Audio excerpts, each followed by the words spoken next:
नागरिकता का उल्लेख। ये प्रश्न पूछा जाता है फ्रेंड्स बार बार कि नागरिकता का उल्लेख संविधान के किस भाग में है, तो भाग 2 में संविधान नागरिकता का उल्लेख है फ्रेंड्स। अब देखिए फ्रेंड्स, जो संविधान का जो भाग 2 है उसमें क्या है, नागरिकता का उल्लेख किया गया, और नागरिकता का जो उल्लेख किया गया फ्रेंड्स वो अनुच्छेद 5 से लेकर 11 तक किया गया। तो ये क्वेश्चन बार बार पूछा जाता है कि नागरिकता का उल्लेख किस अनुच्छेद में, तो अनुच्छेद 5 से लेकर 11 में नागरिकता का उल्लेख किया गया फ्रेंड्स। ठीक है, अब देखिए फ्रेंड्स, जो नागरिकता का जो पहली बार वर्णन किया, नागरिकता का पहली बार वर्णन किसने किया, अरस्तु ने किया। तो ये प्रश्न भी पूछा जा सकता है कि नागरिकता का पहली बार वर्णन किसने किया, तो किसने किया, अरस्तु ने किया फ्रेंड्स।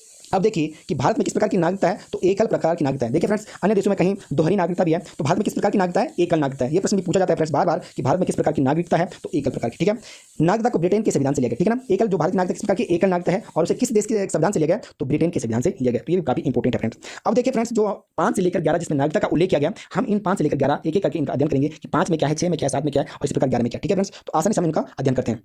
देखिए फ्रेंड्स, सबसे पहले अनुच्छेद 5, क्योंकि 5 से लेकर 11 नागरिकता का उल्लेख है, तो अनुच्छेद 5 पहला आता है। तो अनुच्छेद 5 में है कि संविधान के प्रारंभ में नागरिकता। ठीक है, अनुच्छेद 5 में क्या लिखा गया है कि संविधान के प्रारंभ में नागरिकता। अब देखिए फ्रेंड्स कि संविधान का प्रारंभ कब हुआ था, 26 जनवरी 1950, क्योंकि जब लागू होगा तभी तो प्रारंभ होगा। ठीक है, तो 26 जनवरी 1950 यानी कि संविधान के प्रारंभ में जिसे नागरिकता दी जाएगी उसे किस आधार पर नागरिकता दी जाएगी, 3 शर्तों पर नागरिकता दी जाएगी। ठीक है ना, पहले शर्त क्या है फ्रेंड्स कि उसका जन्म भारत में होना चाहिए। यदि किसी का जन्म भारत में हो गया है संविधान के प्रारंभ में, तो उसको क्या होगा, भारत की नागरिकता दी जाएगी।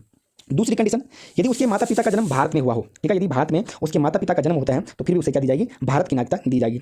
या आपके पास तीसरी कंडीशन क्या है कि संविधान लागू, यानी कि संविधान का लागू कब हुआ, संविधान लागू हुआ 26 जनवरी 1950। संविधान लागू होने से 5 साल पहले। ठीक है, 5 साल पहले यदि आप भारत में रह रहे हैं तो फिर क्या दी जाएगी, भारत की नागरिकता दी जाएगी। तो अनुच्छेद 5 क्या बताता है, संविधान के प्रारंभ में नागरिकता और 3 शर्तों पर नागरिकता दी जाती है। यदि उसका जन्म भारत में हुआ हो, या तो उसके माता पिता का जन्म भारत में हो, या तो संविधान लागू होने से 5 साल पहले वो भारत में रह रहा हो, तो उसको क्या दी जाएगी, भारत की नागरिकता दी जाएगी। ठीक हो गया फ्रेंड्स, यहाँ तक 5वां कंप्लीट हो गया। 5वां क्या है, भारत संविधान के प्रारंभ में नागरिकता फ्रेंड्स। अब देखिए फ्रेंड्स, अनुच्छेद 6, अनुच्छेद 6 में क्या है कि पाकिस्तान से भारत आए लोगों को नागरिकता, यानी कि जो पाकिस्तान में हैं और यदि वो भारत में आते हैं तो उनके लिए नागरिकता। ठीक है, पाकिस्तान से भारत आए लोगों को क्या होगी, नागरिकता दी जाएगी। अब देखिए फ्रेंड्स, ये बहुत इंपॉर्टेंट है अनुच्छेद 6। इसमें लिखा गया है कि 19 जुलाई 1948 नागरिकता के संबंध में भारत सरकार द्वारा परमिट नियम लागू किया गया था। तो ये प्रश्न भी पूछा जा सकता है कि नागरिकता के संबंध में परमिट नियम कब लागू किया गया, तो कब किया गया, 19 जुलाई 1948 को नागरिकता के संबंध में भारत सरकार द्वारा परमिट नियम लागू किया गया था। अब देखिए परमिट नियम क्या होता है। यदि आप भारत से पाकिस्तान जाते हैं, या तो भारत से पाकिस्तान से भारत आते हैं, तो वहाँ से क्या करना पड़ेगा, आपको परमिट लाना होगा। क्या करना पड़ेगा, परमिट लाना होगा। यदि आप भारत से पाकिस्तान जा रहे हैं या तो पाकिस्तान से भारत आ रहे हैं, तो आपको क्या करना पड़ेगा, जब से परमिट नियम लागू हुआ है 19 जुलाई 1948 से, तब से क्या करना पड़ेगा, आपको परमिट लाना पड़ेगा। पहले क्या होता था, जब परमिट नहीं था तो उस समय यदि पाकिस्तान से भारत आ रहे हैं तो कोई परमिट की आवश्यकता नहीं, आपको सीधे भारत की नागरिकता दी जाती थी। परंतु क्या हुआ फ्रेंड्स, देखिए 19 जुलाई 1948, आप जानते हैं कि 19 जुलाई 1948 को परमिट नियम लागू किया गया था। तो 19 जुलाई 1948 से यदि कोई पाकिस्तान से भारत आए हैं, कहाँ से, पाकिस्तान से भारत आए हैं, तो कोई परमिट की आवश्यकता नहीं होती थी। ठीक है, यदि 19 जुलाई 1948 परमिट हुआ तो यदि उन परमिट नियम से पहले आएंगे तो कोई परमिट की आवश्यकता नहीं होती थी। अब देखिए 19 जुलाई 1948 के बाद यदि कोई पाकिस्तान से भारत आता है तो अब क्या करना पड़ेगा, उसे परमिट लाना पड़ेगा। साथ ही परमिट के 6 महीने के बाद ही उसे भारत की नागरिकता क्या की जा सकती है, दी जा सकती है। भाई देखो 19 जुलाई के बाद कोई पाकिस्तान से भारत आता है, 19 जुलाई 1948 के बाद यदि कोई पाकिस्तान से भारत आता है तो उसे क्या करना पड़ेगा, तो परमिट लाना पड़ेगा। ठीक है, साथ ही जो उसके पास जब परमिट होगा तो 6 महीने उसे इंतजार करना पड़ेगा और उसके बाद क्या किया जा सकता है, उसे भारत की नागरिकता दी जा सकती है। तो अनुच्छेद 6 को आप समझ गए। अब देखिए फ्रेंड्स, अनुच्छेद 7 में क्या है, अनुच्छेद 7 में है कि जो भारत से पाकिस्तान गए हैं उन लोगों को नागरिकता, ठीक है ना, भारत से पाकिस्तान गए लोगों को क्या होगी, नागरिकता दी जाएगी। अब देखिए फ्रेंड्स, 1 मार्च 1947 के बाद कोई पाकिस्तान चला गया था, किंतु फिर वो क्या करता है कि भारत आता है, तो उसे 6 महीने के बाद क्या किया जा सकता है, रजिस्ट्रेशन के उपरांत रजिस्ट्रेशन करके भारत की नागरिकता दी जाएगी फ्रेंड्स। तो आपने देखा अनुच्छेद 5 में क्या है कि संविधान के प्रारंभ में नागरिकता, अनुच्छेद 6 में क्या है कि पाकिस्तान से भारत आए लोगों को नागरिकता, और अनुच्छेद 7 में क्या है कि भारत से पाकिस्तान गए लोगों को नागरिकता। यानी कोई पहले भारत का था और वो क्या करता है, पाकिस्तान जाता है और पाकिस्तान वाले उसको मारते हैं, पीटते हैं, तो वो क्या करेगा, फिर भारत आएगा। अब यदि वो भारत आता है तो फिर उसको क्या करना पड़ेगा, 6 महीने के बाद रजिस्ट्रेशन करके उसको भारत की नागरिकता दी जाएगी फ्रेंड्स। ठीक हो गया, तो अनुच्छेद 7 को आप आसानी से समझे होंगे। अब देखिए 8 को, अनुच्छेद 8 क्या बताता है फ्रेंड्स कि भारत के बाहर रह रहा बच्चा, ठीक है ना, भारत के बाहर रह रहा बच्चा भारत का नागरिक होगा यदि उसके माता पिता भारतीय हैं तो। यानी कि भाई मान के चलो कि कोई बच्चा है और उसके माता पिता भारतीय हैं और बच्चा का जन्म विदेश में होता है, तो उसकी स्थिति में भी क्या होगा, उसे भारत की नागरिकता दी जाएगी। अब देखिए फ्रेंड्स, अनुच्छेद 8 का बहुत इंपॉर्टेंट रोल है। इस अनुच्छेद को विशेष रूप से इसलिए ध्यान में रखा गया था कि वैसे स्वतंत्रता सेनानी, कैसे, वैसे स्वतंत्रता सेनानी जो विदेश में रहकर लड़ाई लड़ रहे थे, ठीक है, जो विदेश में लड़ाई लड़ रहे थे, जैसे ब्रिटेन में इंडिया हाउस की स्थापना, तथा बहुत सारे लोग ऐसे थे जो विदेश में क्रांतिकारी आंदोलन कर रहे थे, ठीक है ना, तो इस स्थिति में उनका विशेष ध्यान दिया गया। और यदि उनका बच्चा विदेश में होता है, क्योंकि जब वो विदेश में आंदोलन कर रहे थे जिस समय, तो बच्चा होना भी अनिवार्य था, किसी का हुआ होगा बच्चा, तो संविधान के जो निर्माता थे उन्होंने ये विशेष ध्यान में रखा कि जो आंदोलन कर रहे हैं विदेश में रहकर, तो क्या होगा, उनका बच्चा यदि होता है तो उनको भी क्या किया जाएगा, यदि उनके माता पिता क्या हैं, भारतीय हैं, उनका वंश भारत का है, तो उसको भी क्या मिलेगी, भारत की नागरिकता मिलेगी, यदि उनके माता पिता भारतीय हैं तो। ठीक हो गया। अब चलिए फ्रेंड्स, 8 को आसानी से समझे हैं कि भाई ये तो आसान है कि भारत के बाहर रह रहा बच्चा यदि उसके माता पिता भारतीय हैं तो उनको क्या मिलेगा, भारत की नागरिकता मिलेगी। ठीक है ना। अब देखिए फ्रेंड्स, अनुच्छेद 9 को, अनुच्छेद 9 क्या बताता है कि विदेशी नागरिकता लेने पर भारत की नागरिकता समाप्त। यानी कि कोई व्यक्ति विदेश की नागरिकता लेता है तो भारत की नागरिकता क्या हो गई, समाप्त हो जाएगी। ठीक है ना। अब देखिए फ्रेंड्स कि जो भारत का नागरिक है, यदि वो स्वेच्छा से, ठीक है ना, यदि वो अपनी स्वेच्छा से अन्य देश की नागरिकता लेता है तो क्या होगा, भारत की नागरिकता क्या होगी, समाप्त की जाएगी। ठीक है, चाहे उसके माता पिता स्वयं भारतीय ही क्यों ना हो। ठीक है ना, ये क्वेश्चन भी बहुत इंपॉर्टेंट होता है कि यदि उसके माता पिता भारतीय हैं और वह क्या करता है कि विदेश में नागरिकता लेता है, अन्य देश की नागरिकता लेता है, तो क्या होगा उस कंडीशन में भी कि उसकी नागरिकता समाप्त की जाएगी। यदि वह विदेशी नागरिकता लेता है तो फिर उसकी कंडीशन क्या होगी वहाँ पे, चाहे उसके माता पिता भी भारतीय क्यों नहीं है, उस स्थिति में उसकी नागरिकता समाप्त की जाएगी। तो ठीक है, आसानी से समझे आप अनुच्छेद को। अनुच्छेद में क्या है कि विदेशी नागरिकता लेने पर भारतीय नागरिकता समाप्त हो जाएगी, चाहे उसके माता पिता भी क्या ना हो, भारतीय ही क्यों ना हो। ठीक हो गया। चलिए फ्रेंड्स अब देखिए फ्रेंड्स अनुच्छेद 10 को। अनुच्छेद 10 में है कि नागरिकता का बना रहना, नागरिकता का बना रहना, कोई आपकी नागरिकता को हनन नहीं कर सकते। ठीक है ना, जब तक कोई अन्यथा काम ना करे। अब अन्यथा कार्य से क्या मतलब है, ठीक है ना, अनुच्छेद 10 बहुत इंपॉर्टेंट है फ्रेंड्स कि नागरिकता का बना रहना जब तक कोई अन्यथा कार्य नहीं करे। आपकी नागरिकता तब तक बनी रहेगी जब तक कोई अन्यथा काम नहीं करे। अन्यथा काम से ऐसे है कि आप संसद के अनुसार आपको कार्य करना पड़ेगा। यदि आप संसद के अनुसार काम नहीं कर रहे हैं या आप देश के विरोध में काम कर रहे हैं तो उस स्थिति में क्या होगी, आपकी नागरिकता समाप्त की जा सकती है। अन्यथा अनुच्छेद 10 आपको यह अधिकार देता है कि आपकी नागरिकता बनी रहेगी, कोई आपका अधिकार नागरिकता का हनन नहीं कर सकता। ठीक है, परंतु यदि आप संसद के विरुद्ध काम करते हैं, देश विरोधी काम करते हैं, तो उस कंडीशन में आपकी नागरिकता को क्या किया जा सकता है, समाप्त किया जा सकता है। अन्यथा अनुच्छेद साफ साफ लिख रहा है कि नागरिकता का बना रहना है, कोई भी आपकी नागरिकता को समाप्त नहीं कर सकता है। ठीक हो गया। अब देखिए फ्रेंड्स अनुच्छेद 11।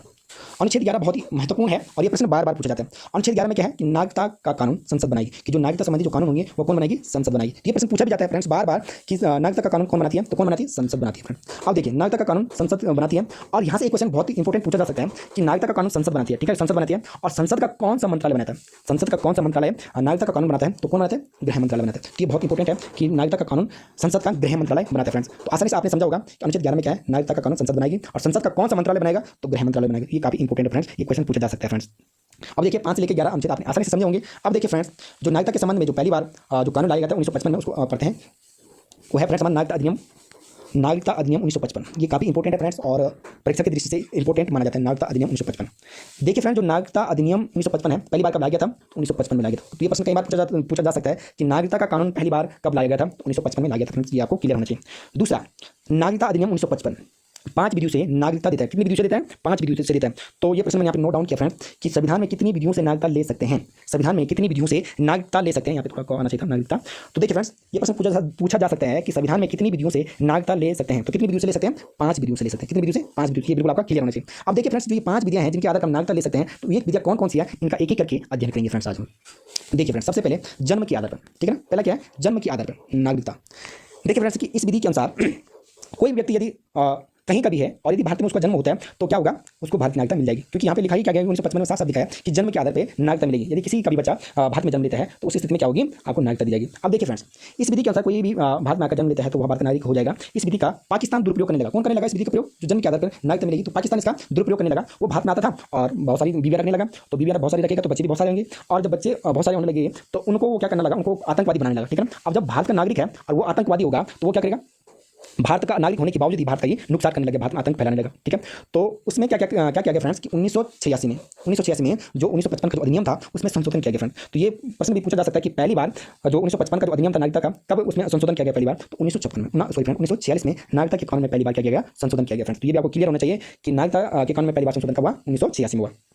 अब यह नियम बनाया गया कि यदि कोई बच्चा भारत में जन्म लेता है, ठीक है ना, तो उसकी माता या पिता कोई एक क्या होना चाहिए, भारत के नागरिक होना चाहिए, तभी वो भारत के नागरिक, उसे भारत की नागरिकता दी जाएगी। नहीं तो उससे पहले क्या होता था फ्रेंड्स, 1986 से पहले क्या होता था कि मान के चलो कोई इंग्लैंड से आया या कोई अमेरिका से आया, कोई पाकिस्तान से आया, कहीं से गया, यदि वो घूमना चाहिए, मान के चलो घूमने आ रहे हैं भारत में, अब अचानक किसी का बच्चा हो गया, ठीक है ना, भारत में घूमने आ रहे हैं और भारत में उनका बच्चा हो गया, तो उस बच्चे को क्या मिल जाती थी, भारत की नागरिकता मिल जाती थी। परंतु अब 1986 के बाद उसमें क्या किया गया कि यदि बच्चा जन्म लेता है भारत में, ठीक है, भारत में जन्म लेता है, परंतु उसके माता या पिता किसी एक की नागरिकता भारत की होनी चाहिए, ठीक है ना, या तो उसके माता भारत की होनी चाहिए या पिता भारत की होनी चाहिए, तो फिर उसकी नागरिकता मिलेगी, अन्यथा नहीं मिलेगी। ठीक है ना, अब देखिए फ्रेंड्स फिर इसमें क्या हुआ, 2003 में अधिनियम जो 1955 का जो अधिनियम है उसमें फिर से संशोधन हुआ। 2003 में क्या हुआ कि नागरिकता के संबंध में कानून में फिर से संशोधन किया गया और यह नियम बनाया गया कि कोई बच्चा, ठीक है, कोई बच्चा भारत में जन्म लेता है तो उसकी माता या पिता दोनों में से एक तो भारत का नागरिक होना चाहिए, ठीक है, माता या पिता एक भारत की नागरिकता होनी चाहिए। फिर दोनों में क्या होना चाहिए, दोनों की नागरिकता वैलिड होनी चाहिए। क्या होनी चाहिए, वैलिड होनी चाहिए। यदि माता या पिता भारत के में से किस भारत में कोई एक ही नागरिक है, परंतु माता या पिता दोनों को क्या होना चाहिए, दोनों माता और पिता दोनों की नागरिकता क्या होनी चाहिए, वैलिड होनी चाहिए, अन्यथा उसे उसके जो बच्चा जो भारत में जन्म लिया है उसको नागरिकता नहीं दी जाएगी। यदि माता पिता में से एक भारत तो होनी चाहिए, दूसरी कंडीशन माता पिता दोनों की नागरिकता वैलिड है तो फिर नागरिकता दी जाएगी उस लड़की को। अब तीसरी कंडीशन है फ्रेंड्स, दूसरी कंडीशन है, पहले तो जन्म के आधार पे, दूसरे वंश के आधार पे, वंश के आधार पे भारत लोगों के आधार पे नागरिकता मिली, वंश के आधार पे, क्योंकि मेरे पापा भारतीय थे, मेरे दादा भारतीय थे, तो इसी आधार पर हमको किस आधार पे मिली, वंश के आधार पे नागरिकता मिली भारत की। अब देखिए यदि कोई बच्चा विदेश में जन्म लेता है, ठीक है ना, यदि कोई बच्चा विदेश में क्या करता है, जन्म लेता है और उसका माता ना उसका पिता, क्या उसका पिता भारत का नागरिक है तो उसे भारत की नागरिकता वंश के आधार पर मिलेगी। ठीक है, यदि कोई बच्चा विदेश में जन्म लेता है मान के चलो और उसका पिता क्या है, भारत का नागरिक है, तो उसे क्या मिल जाएगी, भारत की नागरिकता मिल जाएगी। अब देखिए फ्रेंड्स, ये बहुत ही थोड़ा असमानता फैला रहता है ये वंश की आदत पे। तो इसमें क्या किया गया कि नागरिकता अधिनियम 1955 में यह कहा गया था कि वंश पिता का होगा। क्या कहा गया था 1955 का जो अधिनियम था कि वंश किसका होगा, पिता का होगा, माता का नहीं। भाई मान के चलो कि कोई किसी का बच्चा विदेश में होता है, किसी जो भारत की महिला है और उसका बच्चा विदेश में जन्म लेता है, ठीक है, और उसका पति कहाँ का है, मान के चलो अमेरिका का है, और वो महिला भारत की है, दोनों की भी शादी होगी और उसका जन्म हो गया कहाँ, किसी अन्य देश में हो गया। तो उस स्थिति में क्या नहीं होगा, उस लड़के को भारत की नागरिकता नहीं दी जाएगी। ठीक है, इसमें यहाँ पे जो 1955 का जो अधिनियम था उसमें केवल वंश किसके आधार पर माना गया था, पिता। यदि मान के चलो पिता भारतीय होता और माता अमेरिकन होती, ठीक है, तो उस लड़के को क्या दी जा सकती थी, भारत की नागरिकता दी जा सकती थी। फिर इसमें क्या हुआ फ्रेंड्स कि 1992 में एक फिर से संशोधन हुआ और तब माता का वंश को भी इसमें शामिल किया गया, क्योंकि महिलाओं ने इसमें बिल्कुल इसका विरोध किया। क्योंकि मान के चलो हमारी जो महिला है और उसका बच्चा जन्म ले रहा था अन्य देश में, तो उस बच्चे को क्या नहीं मिलती थी, नागरिकता नहीं दी जा रही थी, केवल पिता का ही वंश का ही आधार पर उसको नागरिकता दी जा रही थी, माता के वंश की नहीं दी जा रही थी। तो इस स्थिति में क्या होने लगा फ्रेंड्स, इसका विरोध होने लगा और 1992 में माता का वंश को भी शामिल किया गया। तो अब क्या है कि वंश के आधार पर यदि उसकी माता या पिता कोई भारत का एक नागरिक होगा तो उसे क्या की जा सकती है, भारत की नागरिकता दी जा सकती है, अगर बच्चा विदेश में होता है तो। ठीक है ना। अब देखिए फ्रेंड्स, वंश के आधार पर आप समझ गए, जन्म के आधार पर आपको समझ गए होंगे। वंश आसान है, भाई बच्चा जन्म लेगा और यदि उसका माता पिता भारत के हैं तो उसे भारत की नागरिकता आसानी से दी जाएगी।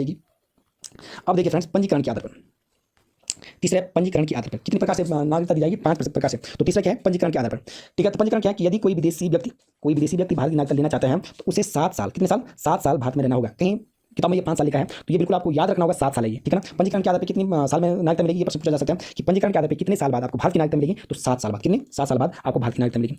7 साल आपको पहले रहना पड़ेगा, फिर आपका पंजीकरण यानी कि रजिस्ट्रेशन होगा और उसके बाद आपको क्या मिलेगी, भारत की नागरिकता दी जाएगी। तो ये आपका पंजीकरण के आधार पर है। दूसरा है देशीकरण के आधार पर। जो चौथा है हमारा आधार, वो क्या है, देशीकरण। अब देशीकरण को आसानी से मैं समझाता हूँ फ्रेंड्स आपको। देशीकरण की यदि कोई विदेशी व्यक्ति, ठीक है ना, कोई विदेश का व्यक्ति है और वो भारत में रहना चाहता है, उसे भारत पसंद है, वो भारत में रहना चाहता है, तो देशीकरण के आधार पर क्या होगा कि उसको 10 साल भारत में रहना होगा। कितने साल, 10 साल। ये पूछा जा सकता है कि देशीकरण के आधार पर कितने साल भारत में रहना होगा, तो 10 साल भारत में रहना होगा।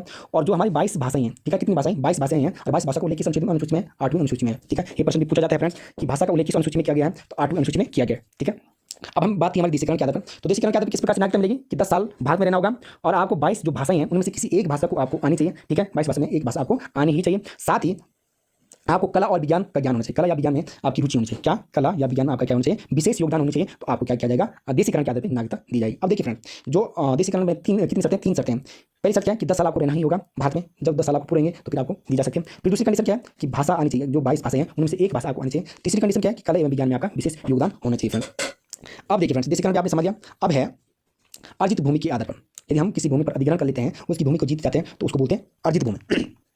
यदि हम अन्य देश पर आक्रमण करके उसे जीत करके भारत में मिला लेते हैं, ठीक है, यदि हम मान के चलो किसी अन्य देश को जीता, उसको अधिग्रहण कर दिया, वहाँ पर अपना अधिकार जमा लिया, तो उस हिस्से में रहने वाले जो लोग हैं, ठीक है, उस हिस्से में जो रहने वाले नागरिक हैं, तो उन्हें स्वयं क्या हो जाएगी, भारत की नागरिकता मिल जाएगी। उन्हें कोई दिक्कत नहीं होगी भारत की नागरिकता, क्योंकि हमने उनका क्षेत्र को जीता है। तो वहाँ पे जो जिस हिस्से में जो लोग रह रहे थे, तो उनको आसानी से क्या होगी, भारत की नागरिकता दी जाएगी। जैसे इसका उदाहरण क्या है, सिक्किम क्या नहीं था, पहले भारत का हिस्सा नहीं था, तो भारत ने उसको जीता यानी कि उस पर अधिकार किया, तो सिक्किम में जो लोग रह रहे थे तो उनको क्या मिला, अर्जित भूमि के आधार पर क्या मिला, भारत की नागरिकता मिली है फ्रेंड्स।